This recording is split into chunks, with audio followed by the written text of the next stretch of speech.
A woman in a sequined headdress stumbles on the Sambadrome steps. Nobody helps her up because nobody sees her fall. 200,000 bodies are pressed together under floodlights, drums shaking the ground so hard the concrete trembles beneath their feet. Somewhere inside that ocean of feathers and sweat, a man is dancing. He has killed 11 people in 6 countries across 4 years, and tonight he believes he is invisible. 3 rows behind him, a couple moves to the samba beat. Their smiles are perfect. Their rhythm is rehearsed. And the woman who stumbled is back on her feet, adjusting the GPS tracker soon into the lining of her costume. This channel exists to show how power is actually exercised behind the scenes. If that's useful to you, you'll want to be here. His name was Marwan Barghash, born in Sidon, Lebanon in 1968, the second son of a baker who supplied bread to Palestinian refugee camps along the coast. Marwan grew up watching his father load trays into a van before dawn and return after dark, smelling of flour and diesel. The family lived modestly, 2 rooms above the bakery, a television that received 3 channels, a courtyard where his mother hung laundry that always carried the faint scent of yeast. Nothing about this childhood suggested what Marwan would become. But childhoods rarely advertise the men they produce. At 17, Marwan crossed into the Bekaa Valley and joined a training camp affiliated with the Popular Front for the Liberation of Palestine. The instructors noticed him immediately, not for his strength or his politics, but for his patience. Other recruits fidgeted during surveillance exercises, grew restless lying prone for hours, complained about the tedium of counter-tracking drills. Marwan never complained. He could sit motionless behind a window for an entire day, watching a single doorway, noting every face that entered and exited, cataloging details that others dismissed as irrelevant. A slight limp, a watch worn on the left wrist, the way a man paused before crossing a street, suggesting training rather than caution. His handlers recognized this as a rare and dangerous gift. Marwan didn't need to be taught discipline. He had been born with it. By 1991, Marwan had graduated from observation to action. His first confirmed operation took place in Nicosia, Cyprus.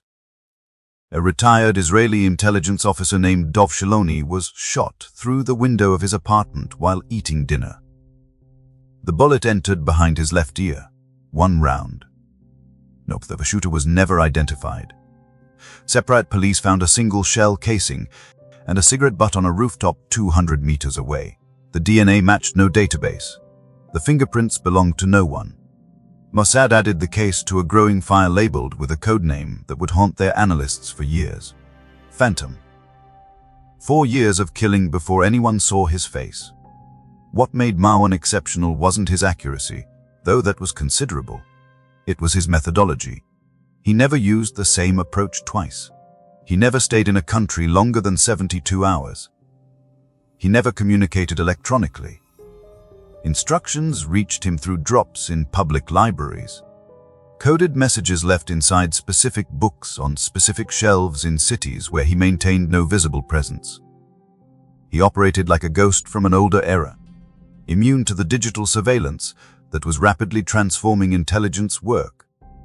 Mossad Signals Division intercepted thousands of communications related to Palestinian militant networks throughout the 90s. None of them mentioned Marwan by name. None referenced his operations. He existed in the gaps between what technology could capture and what human networks refused to share. The second killing came 7 months later in Athens. Yossi Brenner, a Mossad field officer working under diplomatic cover at the Israeli embassy, had dinner at a small restaurant in the Plaka district. He ate grilled fish. He drank half a bottle of white wine. He paid his bill, walked 4 blocks back to his apartment, and was dead before midnight. Greek authorities ruled it a cardiac event. The 46-year-old had no history of heart disease, but sudden cardiac arrest happens to healthy men. The case would have ended there if Mossad hadn't insisted on its own autopsy. An Israeli pathologist discovered traces of a synthetic compound in Brenner's bloodstream that mimicked the chemical signature of natural heart failure. The toxin had been administered through his wine glass during the brief moment his attention shifted to a street musician performing outside the restaurant window. That compound had been developed in a laboratory affiliated with Syrian military intelligence in Damascus. Its existence was known to fewer than a dozen chemists worldwide. Its deployment confirmed that whoever killed Brenner possessed access to state-level resources. Training sophisticated enough to deliver a lethal dose in a crowded restaurant without anyone noticing, and the patience to sit nearby and watch a man drink his own death without showing any reaction. Over the next 3 years, the file thickened. An Israeli military attaché in Rome, a defense contractor in Zurich, a retired Shin Bet interrogator found dead in his Istanbul hotel room. Each killing was different in method but identical in signature. Single operator, no electronic footprint, no witnesses.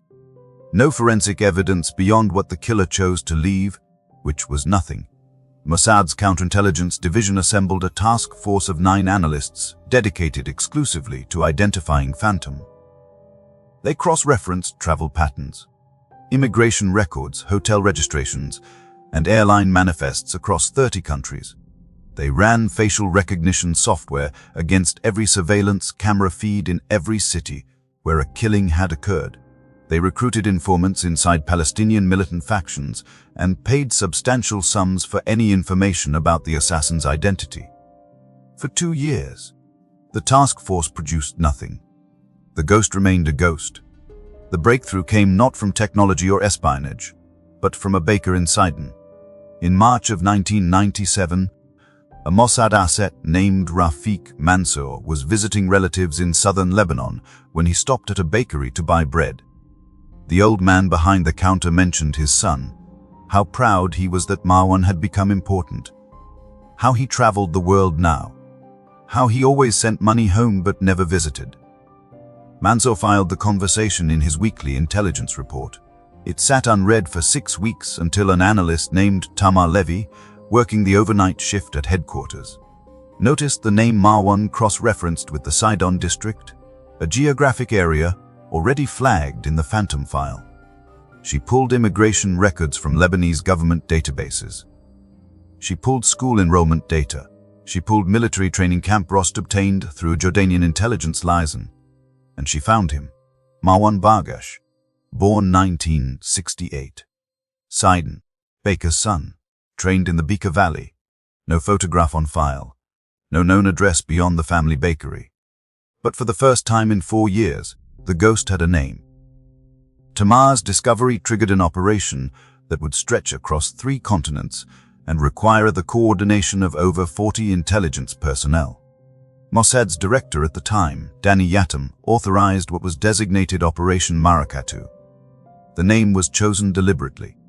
Maracatu is a Brazilian percussion tradition, a rhythm built on layers of drums that build in complexity until the sound becomes overwhelming.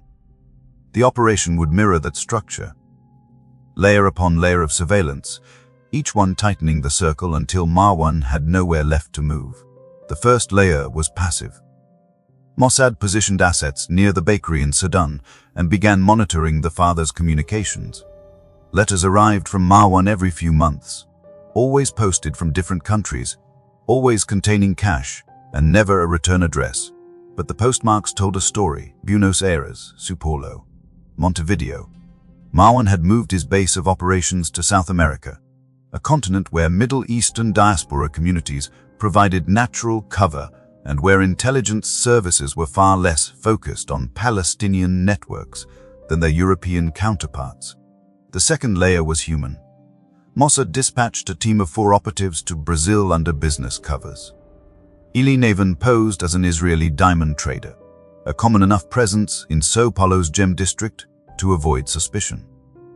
Rachel Ashkenazi established herself as a travel consultant specializing in heritage tourism for Jewish communities across South America. 2 support operatives maintained safe houses and encrypted communication relays in separate neighborhoods.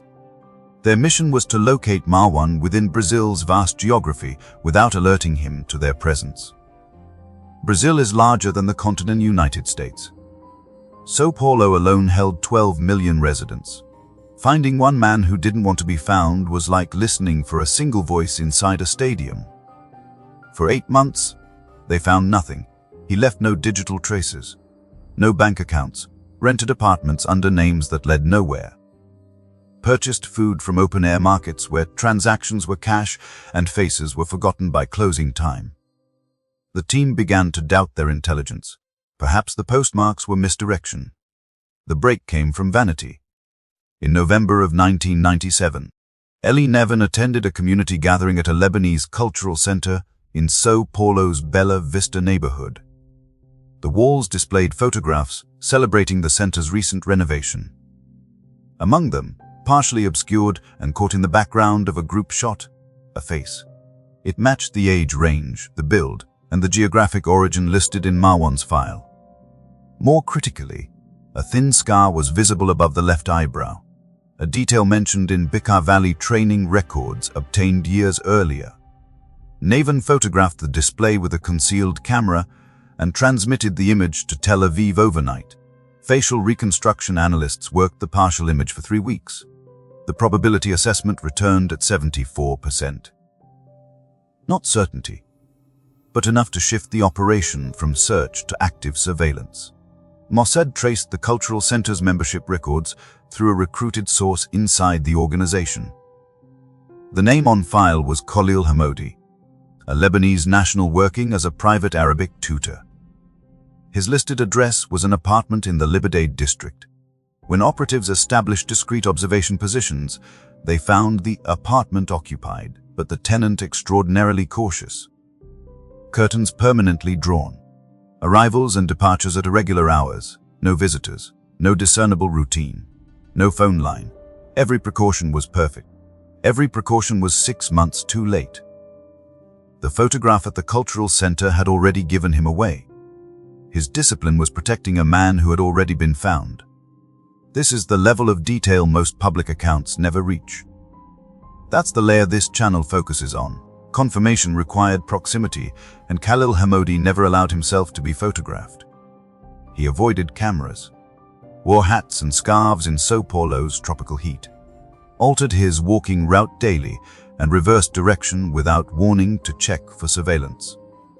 Every instinct that had kept Marwan alive for a decade was working against the team closing in on him. Rachel Ashkenazi proposed an approach that exploited the one vulnerability Marwan could not eliminate: the calendar. February of 1998 was Carnival season.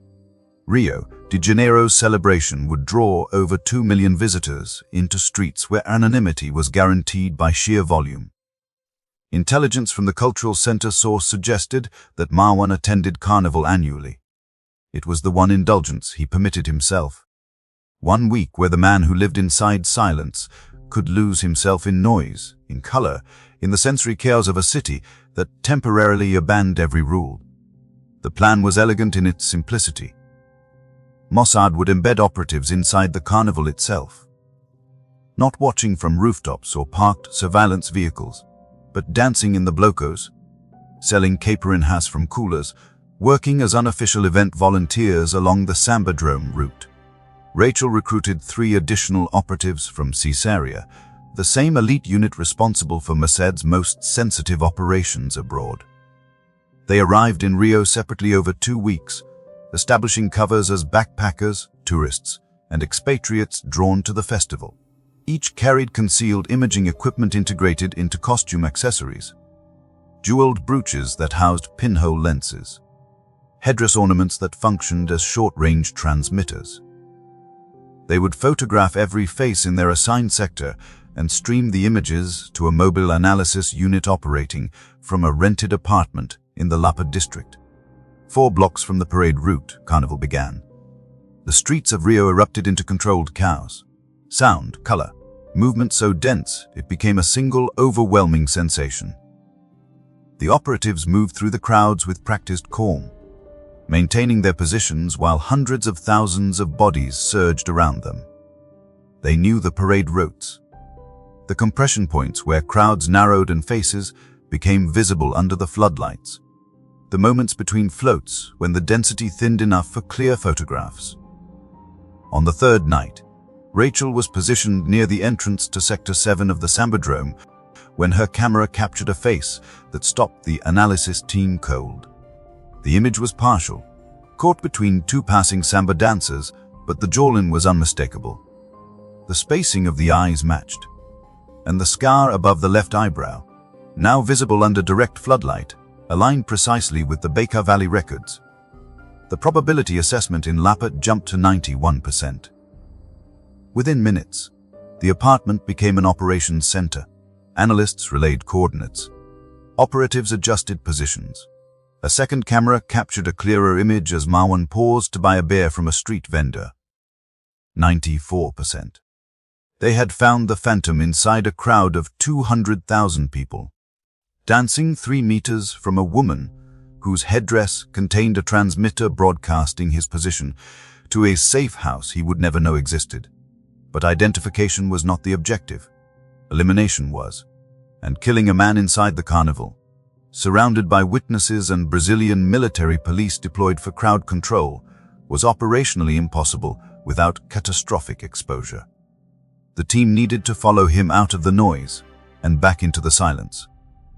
They needed to track him from the anonymity of the crowd back to the isolation of his real life. They needed Carnival to end and watch where the ghost went when the music finally stopped. For the remaining nights of Carnival, 3 operatives maintained rotating surveillance on Marwan. They watched him dance. They watched him drink from plastic cups passed through the crowd. They watched him laugh with strangers who would never know his name or what his hands had done. He was a different person inside that chaos. Lighter, unguarded. The discipline that had preserved his life for a decade dissolved in the drums and the heat and the press of bodies all moving together. He was, for those brief hours, simply a man allowing himself to feel alive. And that was the vulnerability that would destroy him. When Carnival ended, Marwan boarded a regional bus heading north along the coast. The operatives followed at distance, rotating vehicles, switching positions, never allowing the same face to appear in his line of sight twice. He arrived at a modest cinder block house on a dirt road outside Fortaleza, overlooking an empty stretch of Atlantic coastline. No neighbors within visual range, no security cameras, no alarm system. Just a man returning to the solitude that protected him. Except now that solitude had been mapped. The operational plan was transmitted to Tel Aviv and approved within hours. Danny Yatam authorized the strike personally, reviewing satellite imagery of the property and the coastal approach route. The isolation that Marwan had chosen for safety had become his coffin. No witnesses, no escape routes, no one to hear what happened inside those walls. 3 nights after Carnival, a 2-person team launched a rubber dinghy from a fishing boat anchored a kilometer offshore. They paddled through mild surf and reached the beach below the house at 2 in the morning. The Atlantic covered their footsteps with the rhythmic crash of waves against sand. They moved up the slope through low scrub brush, their dark clothing blending into the moonless night. The rear door was unlocked. The house smelled of coffee and ink. Marwan Bargash, the man who had killed 11 Israeli intelligence personnel across 6 countries in 4 years, was found seated at a kitchen table, writing a letter by the light of a single lamp. His pen still moved when the door opened. A stamped envelope beside him was addressed to a bakery in Sidon, Lebanon. Because once you see how this was done, the operation itself stops being the important part. The letter was never delivered. Brazilian police ruled the death a home invasion. The case file was closed within weeks. No suspects were identified. No foreign operatives were detained. In Tel Aviv, Tamar Levy, the overnight analyst who had first connected a baker's pride to an assassin's identity, received a classified commendation that would never appear in any public record. The phantom file was sealed and archived. Operation Maracatu was complete, and in Sidon, an old baker continued loading trays into his van before dawn, waiting for a letter from his son that would never arrive. Wondering why the money had stopped, never learning the world his boy had chosen was one where the last sound you hear isn't a gunshot or an explosion. It's the ocean, or the drums fading, or nothing at all.